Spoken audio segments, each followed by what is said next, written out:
Here's the latest news. From Reuters TV US at 5:53 p.m. today.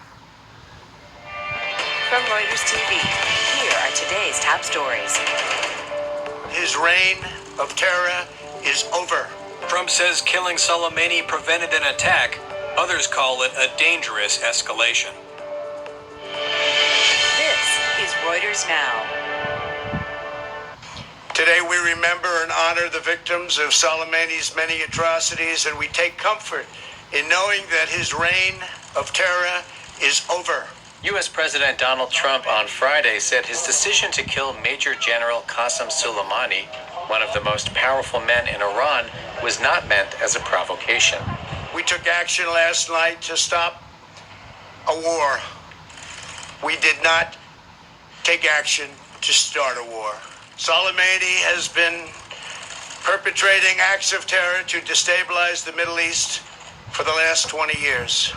What the United States did yesterday should have been done long ago. General Soleimani was killed in an airstrike at Baghdad's international airport, along with the top Iraqi militia commander.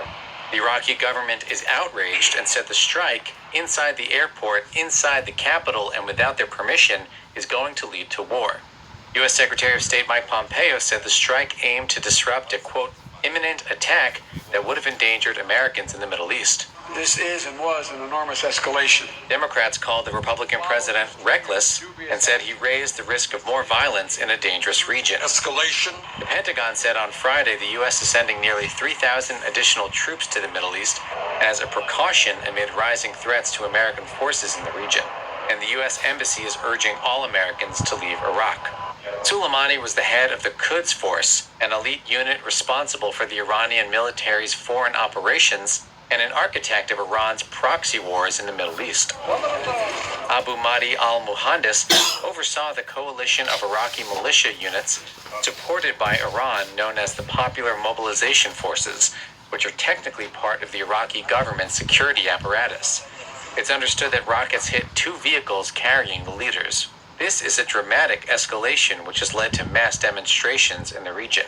And by ordering the strike, President Trump has taken the United States and its allies into uncharted territory in its confrontation with Iran and its proxy militias across the region.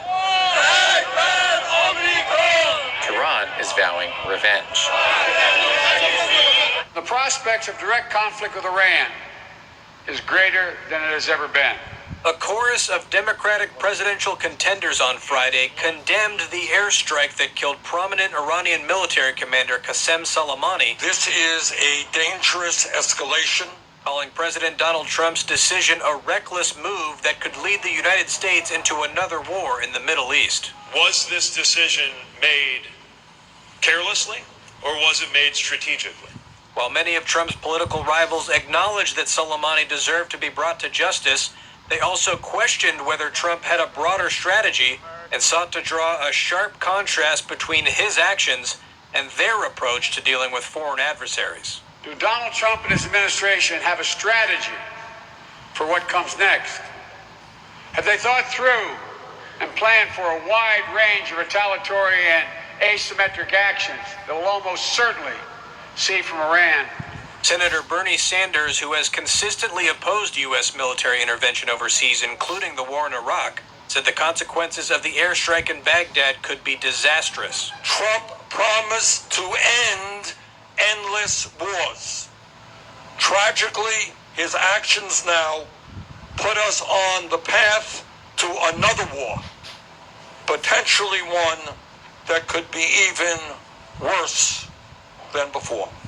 Fellow progressive Democratic candidate Elizabeth Warren echoed Sanders' concern in a tweet, saying, quote, "We're on the brink of yet another war in the Middle East, one that would be devastating in terms of lives lost and resources wasted. We're not here by accident. We're here because a reckless president, his allies, and his administration have spent years pushing us here." Meanwhile, Republicans have praised Trump's decision to kill Soleimani, saying the move was a sign Trump was restoring American strength and leadership. The architect and chief engineer for the world's most active state sponsor of terrorism has been removed. The Senate's Democratic leader said it was another troubling indication of Trump's erratic approach to foreign policy. This action may well have brought our nation closer to another endless war. Schumer also complained that Trump acted without informing Congress first. Trump responded by retweeting a post from conservative commentator Dinesh D'Souza comparing Schumer to the Iranians. You're up to date. For more, check back later or download the Reuters TV app.